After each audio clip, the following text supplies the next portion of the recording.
قبل از ظهور آقا چیه؟ زیارتش کنیم دیگه.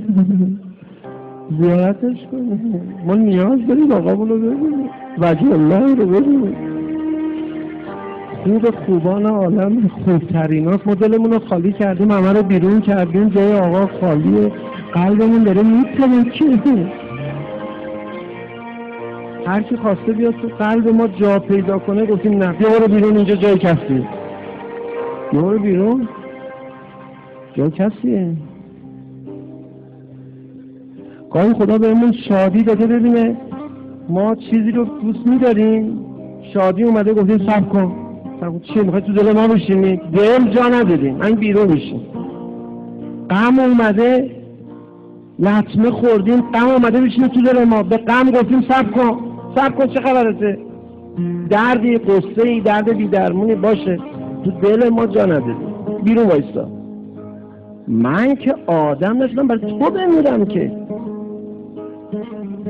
بیماری نمیدونم مهلک سرطان بیاد منو قصه دار بگم، برو بینیم بابا، قصه تو که داشت تو دل من نیست، این دل جای کس دیگه است. هی جارو کردیم عروس دل، گفتیم آقامون بیاد. هی هر شب دل جارو کردیم گفتیم آقامون بیاد. هی گفتیم استغفرالله ربی و اتوب الیه، قبارا رو بریزیم بیرون آقامون بیاد. اونم چه آقایی، اونم چه آقایی. اساساً امام زمان یه دلبری عجیبی داره. ولی رفقا اگه شما همتون اینجا جون بدید در عشق آقا، اصلاً هنر نکردید. آقا خیلی دلبره. بهتون بگم آقا خیلی. عاشورا خودتو بکشی برای امام حسین، میگم هنر نکردی. حسین خیلی تیر به آدمی زده. الان هم خودتو بکشی برای امام زمان، میگم هنر نکردی. آقا خیلی خوشگله. آقا بله آقا همونیه که ندیده میشه براش مرد. ببین براش گریه میکنی، ندیده، دلو خالی نکرده. فقط یه گوشه دلتو یه بار رد شده، در زده، دیده خونه پره بسته، اون جای در قلباب در خاله دلتو که آقا در زده داره میکشده. آقا آتیشه، آقا آتیشه.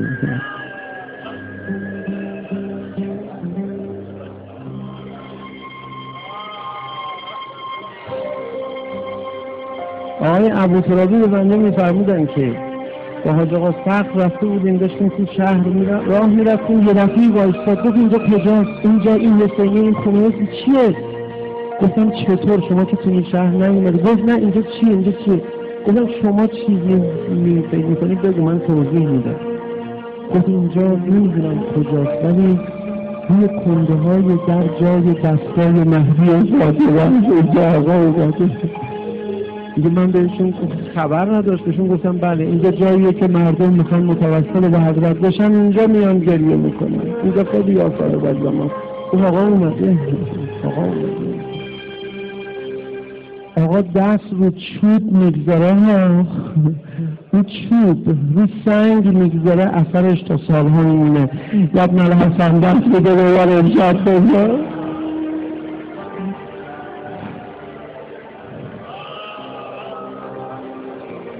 تو دست بده به من امشب بزن.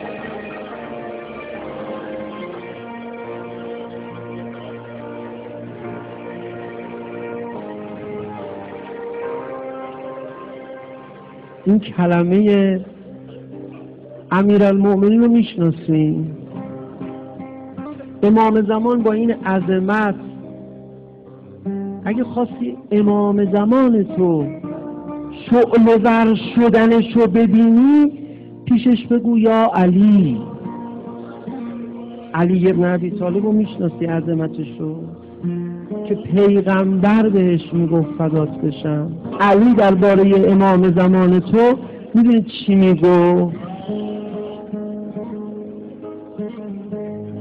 او مع بیدهی الی صدره، اشاره میکرد با دستش به سینه‌اش، نگو اینجوری. این رفتار علی بن ابی طالب اینجوری میگه، دستش میزد رو سینه‌اش، علی علی، دستش میزد رو سینه‌اش، میگفت ها شوقا الی رؤیته، چقدر دوست دارم ببینم مهدیمو.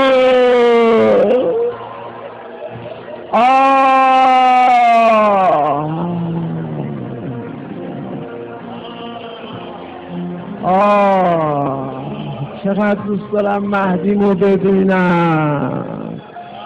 ابن الحسن تو کی هستی؟ چی کار کردی؟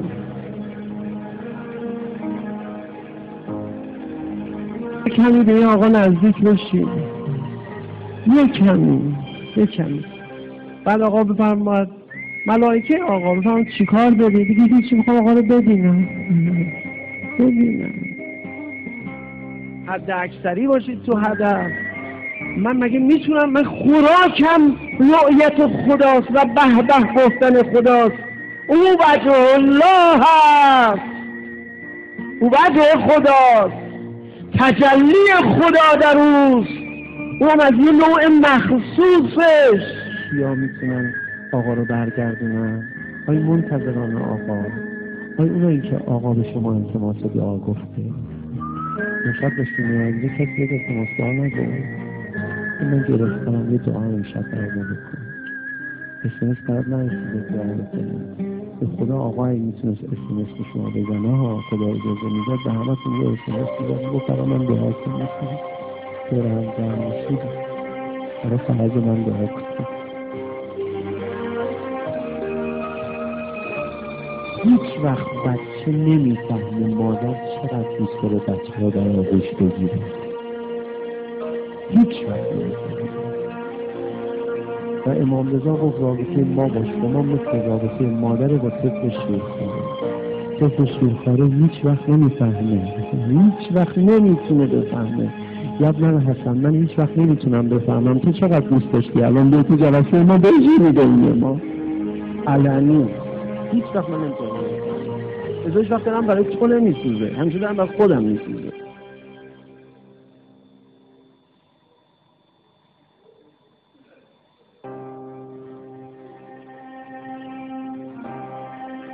الان برای خونتون بگم مقام معظم رهبری زنگ به این گفتیم فلانی بگید برای من دعا کنید. میگی من؟ اون بهت بگم من گفتم نه آقا بابا امام زمان سفارش کرده دعا کنید برای من. باور نمی‌کنید. میدونید کیا میتونن برگردونن آقا رو؟ که به این تسبیح در زمان ظهور به این اوج بیشتر احتیاج داشته باشن، نماز الان رو قبول نداشته باشن، بگن آقامون بیاد بهتر نماز میخونیم، نمازمون خوشگلتر میشه، عدالت مقدمه است، تو مقدمه نمون. السلام علیک یا حجت الله، سلام بر توی حجت خدا. بعد میاد اینجوری السلام علیک فی آناء لیلک و اطراف نهارک، سلام بر لحظه لحظه روزهای تو و بر لحظه لحظه های شبهای تو. از اینه، نه اینکه قرض اینه که آدم بشی، قرض آدم شدن این زیارته، قرض آدم شدن زیارته، نه زیارت رو بکنی آدم شی. بعد یه دفعه شروع میکنه دیوانه‌وار السلام علیک حین تقوم، سلام به تو السلام علیک حین تقعد، سلام بر تو وقتی مینشینی آقای من، السلام علیک حین تقرأ، سلام بر تو وقتی قرائت میکنی قرآن رو و تو بیان وقت قرآن رو تفسیر. چه آتیش به دل افتاده‌ای بوده، چه آتیش به جون گرفته‌ای بوده کسی که این زیارتنامه رو درست کرده. انگار دیده یه بار آقا رو کشتش. السلام علیک حین تصلی و تقنط، سلام بر تو وقتی نماز میخونی، سلام بر تو وقتی قنوت میگیری، سلام بر تو. چقدر زیباست اون لحظه ها. السلام علیک حین ترکع و تسجد، سلام بر تو هنگامی که سجده میری، سلام بر تو وقتی که رکوع میری، السلام علیک حین تحلل و تکبر، السلام علیک حین تحمد و تستغفر، السلام علیک حین تصبح و تمسی، وقتی که صبح چشمای قشنگ تو باز میکنی، آفتاب به عشق چشمای تو که باز میشه طلوع میکنه، سلام وقتی که شب میشه تنها میشی، دوباره به خیمه تنهایی خودت مراجعه میکنی. یک زیارتنامه میشه غرض زندگی، غرض خلقت، تو بهشتم آخرش اینجاست. اون تا زیارتنامه رو به ما از همین الان بخون، مثل سبحان الله که هنوز خدا رو ندیدی بگو ببین نداره، بگو میگن سبحان الله، بگو میگن سبحان قول انبیاء الهی، بگو میگن خدا تو خیلی خوبی. چقدر زیباست این دیدار.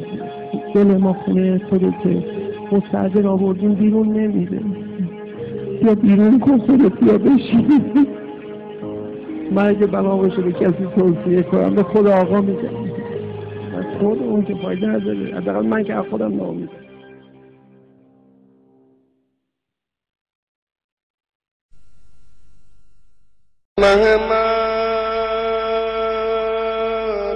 دلبر من نازنینم،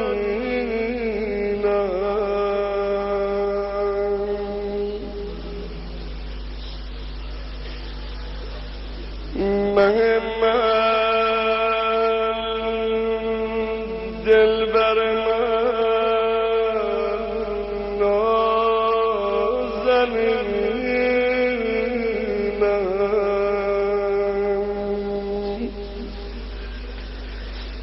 بگو تا کی سر راحت نشینم،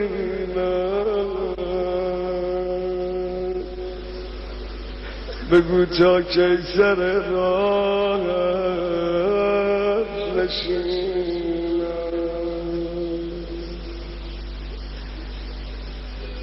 تمام جمعه ها چشم انتظارم،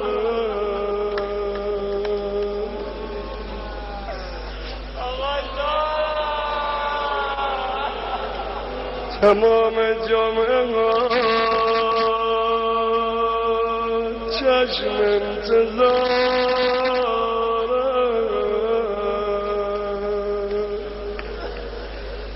که یک جمعه جمالت را ببینم،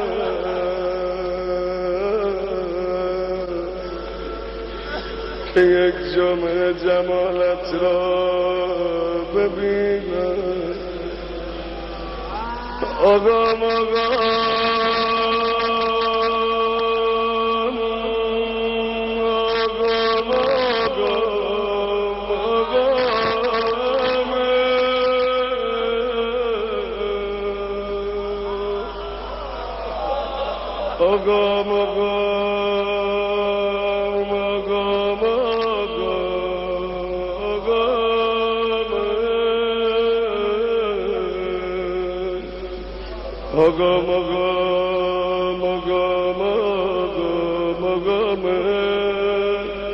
آقا